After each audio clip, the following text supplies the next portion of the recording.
رب اشرح لي صدري ويسر لي أمري واحلل عقدة من لساني يفقهوا قولي رب يسر ولا تعسر وتمم بالخير وبك نستعين. السلام علیکم ورحمۃ اللہ وبرکاتہ. سورۃ التکاثر کی آیت 1 اور 2 ہم پارٹ 1 میں پڑھ چکے ہیں، جس کو مختصر سے ریوائز کریں گے، جہاں سے ہم نے پہلی اور دوسری آیت میں یہ سیکھا کہ الہاکم التکاثر کے معنی یہ بنے، تکاثر نے تمہیں اپنے اندر ایسا مشغول کر لیا ہے کہ اس کی دھن نے تمہیں اس سے اہم تر چیزوں سے غافل کر دیا. یعنی ہر چیز کو زیادہ سے زیادہ حاصل کرنے کی سعی و جہد کرنا، ان کے حصول میں ایک دوسرے سے بڑھ جانے کی کوشش کرنا، ایک دوسرے کے مقابلے میں ان کی کثرت پر فخر جتانا اس کے مفہوم میں شامل ہے. اسی طرح الحاکم کے مخاطب بھی محدود نہیں رہتے، بلکہ ہر زمانے کے لوگ اپنی انفرادی حیثیت سے بھی اور اجتماعی حیثیت سے بھی اس کے مخاطب ہو جاتے ہیں. اس کا مطلب یہ ہے کہ زیادہ سے زیادہ دنیا حاصل کرنے اور اس میں ایک دوسرے سے بڑھ جانے اور پھر دوسروں کے مقابلے میں اس پر فخر جتانے کی دھن افراد پر بھی سوار ہے، اقوام پر بھی سوار ہے. یعنی یہ انفرادی دھن بھی ہے اور اجتماعی بھی ہے. چونکہ اس بات کی وضاحت نہیں کی گئی کہ تکاثر نے لوگوں کو اپنے اندر کس مصروف کر کے کس چیز سے غافل کر دیا ہے، اس لیے اس کے مفہوم میں بھی بڑی وسعت پائی گئی ہے. اس کے معنی یہ ہیں کہ لوگوں کو اس تکاثر کی دھن نے ہر اس چیز سے غافل کر دیا ہے جو اس کی بنسبت اہم تر ہے. وہ خدا سے غافل ہو گئے، عاقبت سے غافل ہو گئے، اخلاقی حدود اور اخلاقی ذمہ داریوں سے غافل ہو گئے، حقداروں کے حقوق اور ان کی ادائیگی کے معاملے میں اپنے فرائض سے غافل ہو گئے. انہیں معیار زندگی بلند کرنے کی فکر ہے، اس بات کی کوئی فکر نہیں ہے کہ معیار آدمیت کس قدر گر رہا ہے. انہیں زیادہ سے زیادہ دولت چاہیے، اس بات کی کوئی پرواہ نہیں کہ وہ کس ذریعے سے حاصل ہو رہی ہے. انہیں عیش و عشرت اور جسمانی لذتوں کے سامان زیادہ مطلوب ہیں. اس ہوس رانی میں غرق ہو کر وہ اس بات سے بالکل غافل ہو گئے ہیں کہ اس روش کا انجام کیا ہوگا. انہیں زیادہ سے زیادہ طاقت چاہیے، زیادہ سے زیادہ فوجیں چاہیے، زیادہ سے زیادہ ہتھیار فراہم کرنے کی فکر ہے. اس معاملے میں ان کے درمیان ایک دوسرے سے آگے جانے کی دوڑ اندھا دھند جاری ہے. اس بات کی فکر انہیں ہرگز نہیں ہے کہ یہ سب کچھ اللہ کی زمین کو ظلم سے بھر دینے اور انسانیت کو تباہ و برباد کر دینے کا سامان ہے. مختصراً یہ کہ تکاثر کی بے شمار صورتیں ہیں. کئی صورتیں ہم نے پارٹ 1 میں پڑھی اور وہ ایک انفرادی لیول پہ ہم نے پڑھی جو ہم میں، آپ میں، ہمارے ہمسایوں میں، ہمارے ارد گرد کے لوگوں میں ہم اکثر دیکھتے ہیں. اور یہ ساری صورتیں جنہوں نے اشخاص کو اور اقوام کو، سب کو اپنے اندر ایسا مشغول کر رکھا ہے کہ انہیں دنیا اور اس کے فائدوں اور اس کی لذتوں سے بالا تر کسی اور چیز کی ہوش ہی نہیں ہے. پھر اللہ تعالیٰ فرماتے ہیں کلا سوف تعلمون ثم کلا سوف تعلمون، ہرگز نہیں، تمہیں عنقریب معلوم ہو جائے گا، پھر ہرگز نہیں، عنقریب تم کو معلوم ہو جائے گا.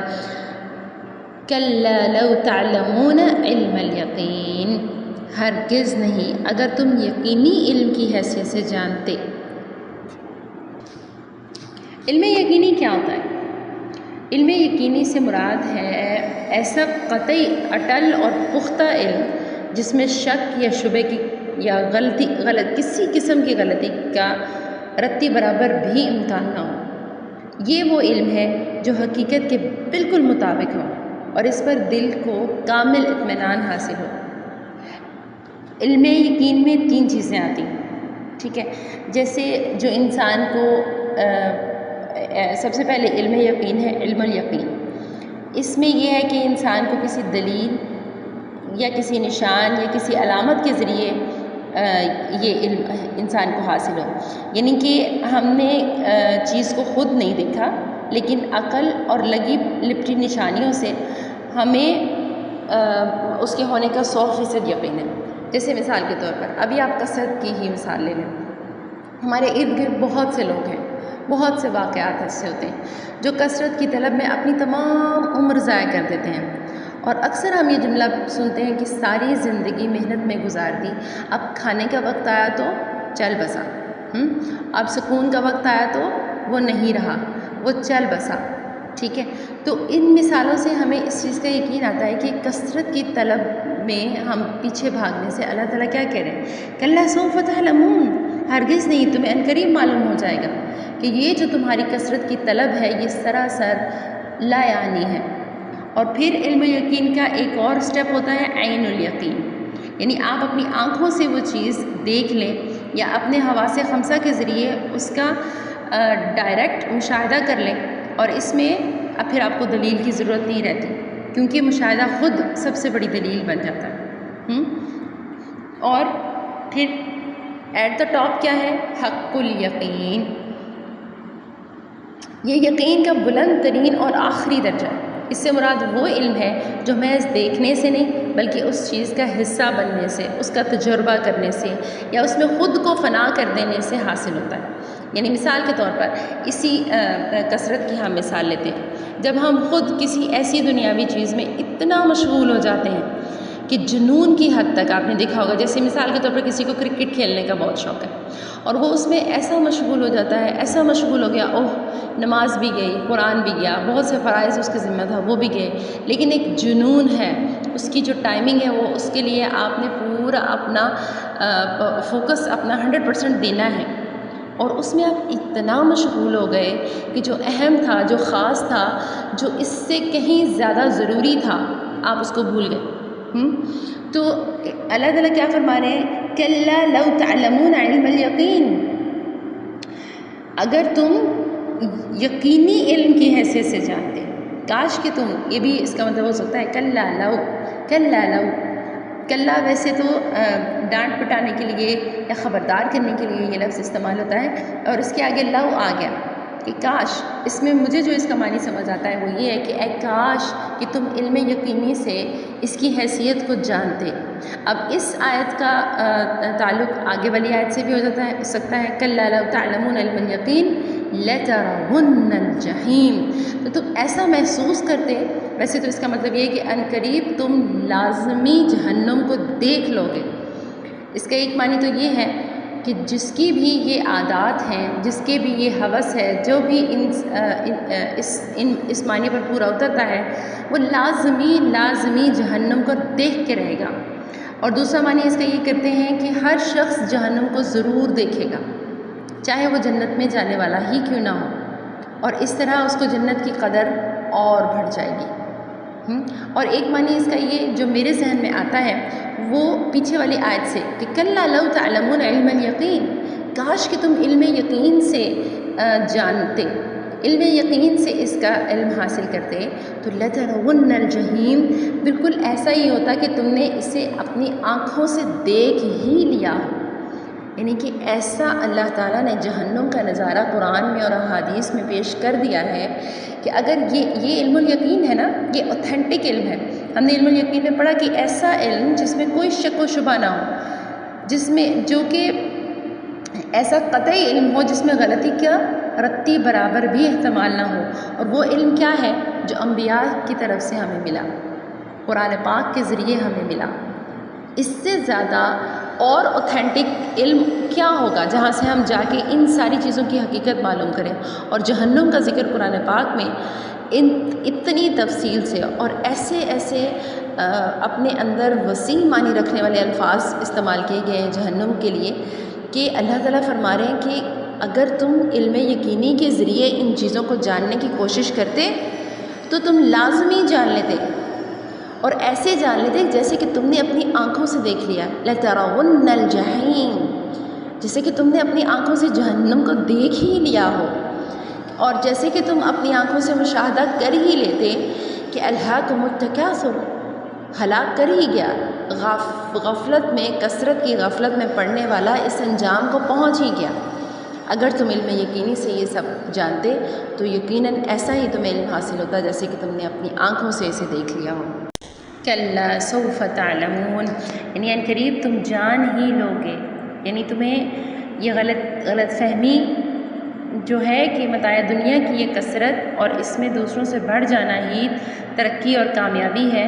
حالانکہ یہ ہرگز ترقی اور کامیابی نہیں ہے۔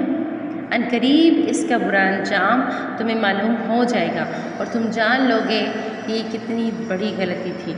جس میں تم ساری زندگی مبتلا رہے۔ ان قریب سے مراد آخرت بھی ہو سکتی ہے، کیونکہ اللہ تعالیٰ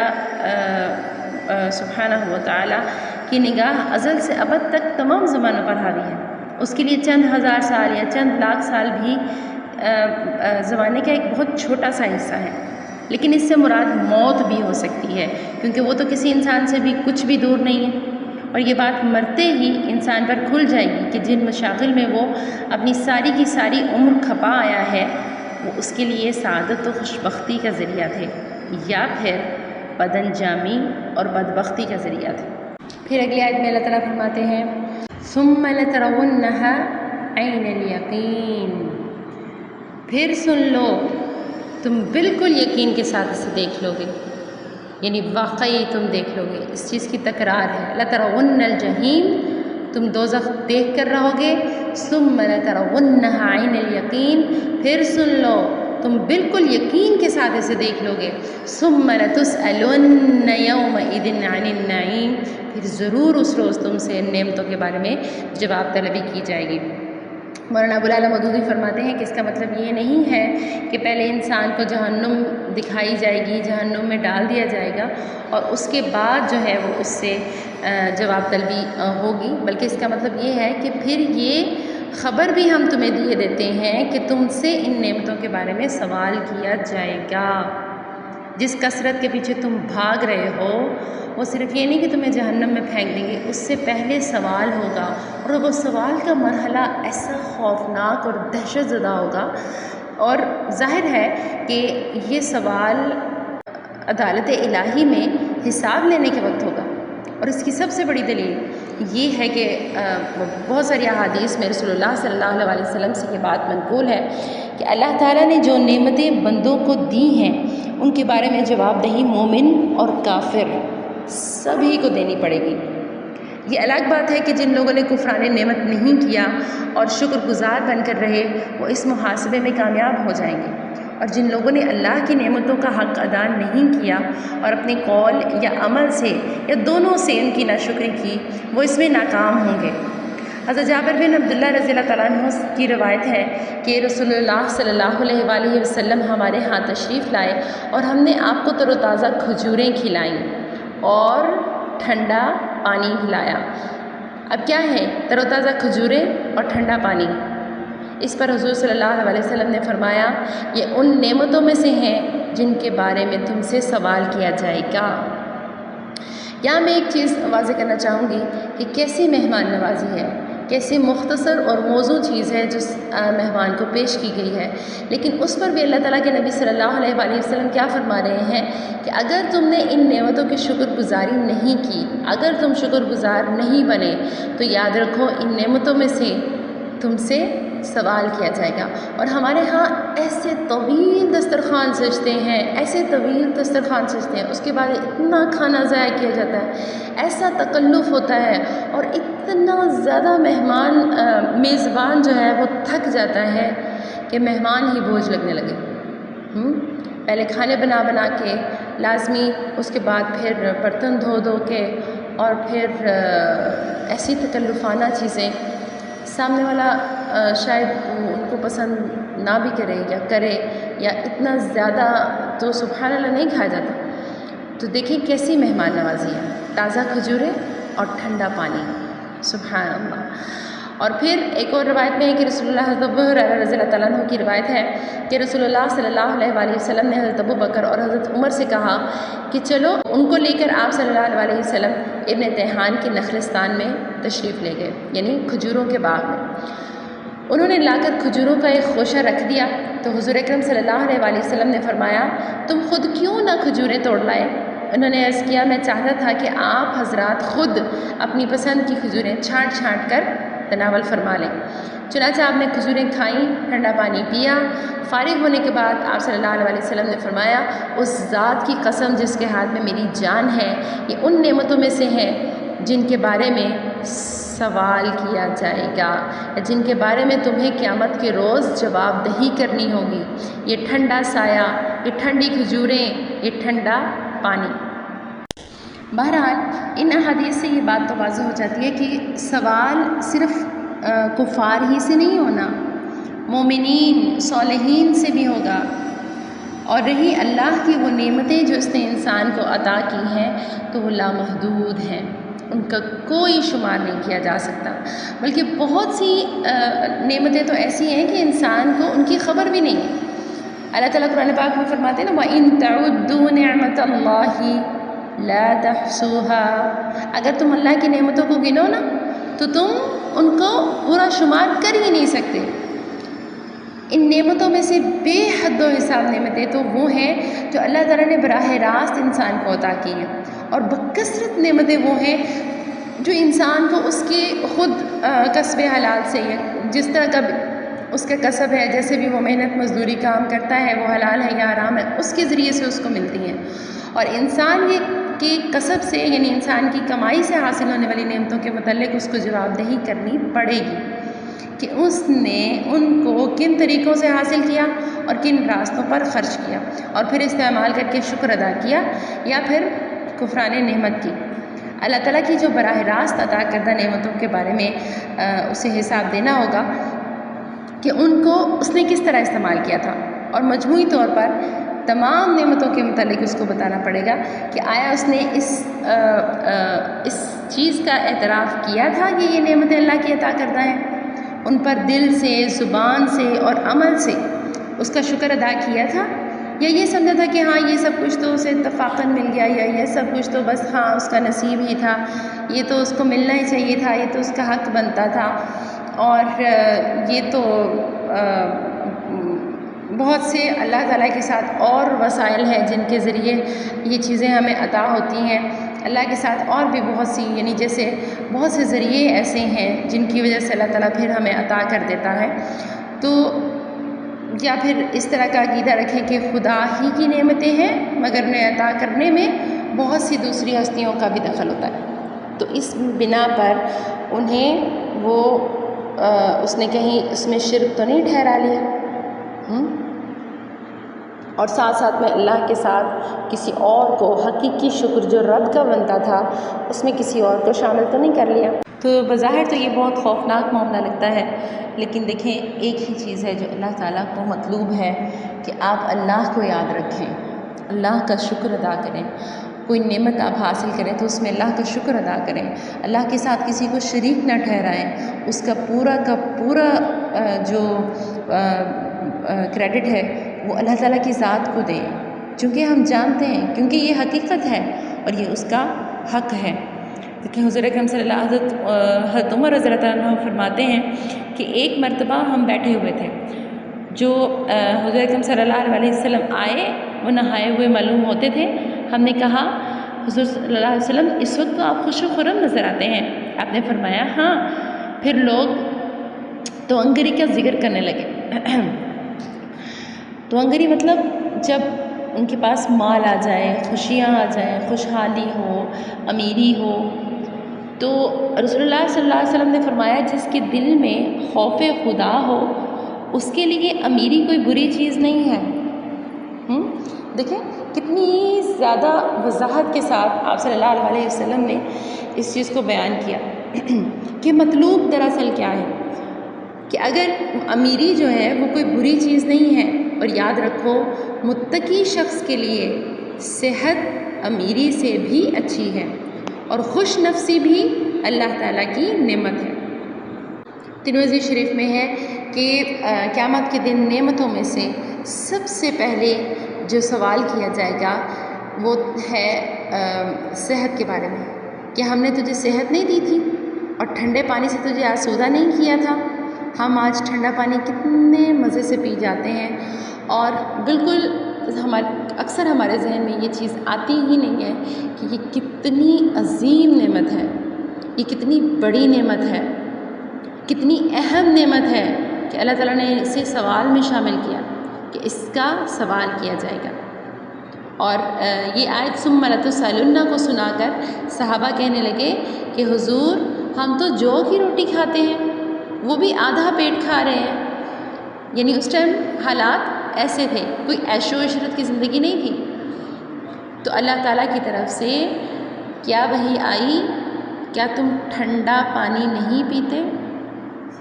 اور کیا اس کے بعد کیا تھا کہ کیا تم اپنے پاؤں بچانے کے لیے جوتیاں نہیں پہنتے؟ اور یہی قابل پرستش نعمتیں ہیں، یعنی یہی وہ نعمتیں ہیں جن کے بارے میں سوال کیا جائے گا. اور روایت میں ہے کہ امن اور صحت سے سوال ہوگا، پیٹ بھر کھانے سے، ٹھنڈے پانی سے، سایہ دار گھروں سے، میٹھی نیند سے بھی سوال ہوگا، شہد پینے سے، لذتیں حاصل کرنے سے، صبح و شام کے کھانے سے، گھی، شہد اور میدے کی روٹی وغیرہ کھانے سے. غرض ان تمام نعمتوں کے بارے میں خدا کے ہاں سوال ہوگا. اور حضرت ابن عباس اس کی تفسیر اس طرح فرماتے ہیں کہ بدن کی صحت، کانوں اور آنکھوں کی صحت کے بارے میں بھی سوال ہوگا کہ ان طاقتوں سے کیا کیا کام کیے. جیسے قرآن کریم میں اللہ تعالیٰ فرماتے ہیں ان السمع والبصر والفؤاد کل اولئک کان عنہ مسئولا. ہر شخص سے اس کے کان اور اس کی آنکھ اور اس کے دل کے بارے میں سوال ہوگا. لوگ بہت ہی غفلت برت رہے ہیں. صحت اور فراغت یعنی نہ تو ان کا پورا شکر ادا کرتے ہیں اور نہ ہی ان کی عظمت کو جانتے ہیں اور نہ ہی انہیں اللہ کی مرضی کے مطابق صرف کرتے ہیں، نہ ہی ان سے کوئی ایسا کام کرتے ہیں جو خیر خواہی کا ہو، جو خود ان کے حق میں آخرت کے لیے کوئی سرمایہ ہو. ایک اور جگہ پر ہے کہ تحمل یعنی جو وہ کپڑا جو صرف آپ کی شرمگاہ کو چھپانے کے لیے یا آپ کے سطر کو چھپانے کے لیے استعمال کیا جائے، وہ کپڑا، اور سایہ دار دیواریں یعنی رہنے کے لیے ایک آپ کا جو ضرورت کے مطابق مکان ہے، اور روٹی کے ٹکڑے کے سوا یعنی وہ کھانا جو آپ پیٹ بھرنے کے لیے کھاتے ہیں، اس غرض سے کھاتے ہیں کہ پیٹ بھرنا ہے، اس غرض سے نہیں کہ عیش کرنی ہے منہ کی لذت کے لیے. دیکھیں ہم اسے بہت نارمل سمجھتے ہیں، لیکن یہ بہت زیادہ اسلام میں ایک بہت زیادہ لطیف نقطہ ہے. تو اللہ تعالیٰ کیا فرما رہے ہیں، روٹی کا وہ ٹکڑا، صرف وہ ٹکڑا جو تم اپنا پیٹ بھرنے کے لیے استعمال کرتے ہو، اس کے علاوہ قیامت کے دن ہر چیز کا حساب دینا پڑے گا. اللہ تعالیٰ قیامت کے دن کہے گا اے ابن آدم میں نے تجھے گھوڑوں پر اور اونٹوں پر سوار کیا. اب یہاں پر گھوڑے اور اونٹوں کا ذکر ہے کیونکہ اس وقت کے دور میں یہی سواری تھی، لیکن آج جو آپ کو سواری میسر ہے یعنی آپ کی سواری کے بارے میں بھی سوال ہوگا. عورتیں تیرے نکاح میں دی، آپ کی بیویوں کے بارے میں سوال ہوگا. تجھے مہلت دی کہ تو ہنسی خوشی آرام اور راحت سے زندگی گزارے، آپ کی ہنسی خوشی اور مسرت کا بھی سوال ہوگا. اب بتا کہ اس کا شکریہ کہاں کیا، اب بتا کہ تو نے ان نعمتوں کو کہاں استعمال کیا. اب ہم آتے ہیں اپنی تفسیر کے مین پوائنٹ کی طرف. کرنے کا کام کیا ہے؟ کرنے کے کام میں یہ ہے کہ ہم سب سے پہلے اپنی بے لگام خواہشات کو لگام دے دیں، ہر چیز کو حاصل کرنے کی خواہش اور پھر اس میں بڑھ جانا، بس دیکھنا اور پا لینے کی خواہش، اور اس کے بعد جیسے کپڑوں کی کثرت، جوتوں کی کثرت اور اس طرح کی بے شمار گھر کی ڈیکوریشنز ہیں اس کی کثرت، ان سب چیزوں میں اپنی خواہشات کو لگام دیں اور ہمیشہ یاد رکھیں کہ ان کے بارے میں سوال ہوگا. اگر وہ آپ کی ضرورت نہیں ہے تو اس کے بارے میں آپ سے سوال ہوگا. اس کے بعد دوسری چیز یہ ہے کہ جو چیز آپ کو اللہ کی طرف سے بن مانگے بنا طلب کی مل جائے اس پر شکر ادا کریں، دل سے شکر ادا کریں، زبان سے شکر ادا کریں، اور اس چیز کو زیادہ سے زیادہ اللہ کی راہ میں خرچ کرنے کی کوشش کریں. یہ عملی شکر ہے، اور اسے اللہ کی راہ میں لگانے کی کوشش کریں. اور اس کے بعد تیسری چیز یہ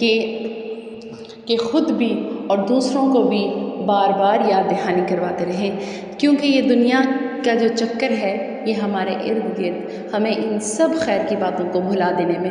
1 سیکنڈ میں کام کرتا ہے، اور ہم کہاں کے کہاں غفلت میں جا پڑتے ہیں. سبحان اللہ العظیم. وآخر دعوانا الحمدللہ رب العالمین۔ سورۃ التکاثر کی تفسیر یہاں ختم ہوتی ہے۔ الحمدللہ رب العالمین۔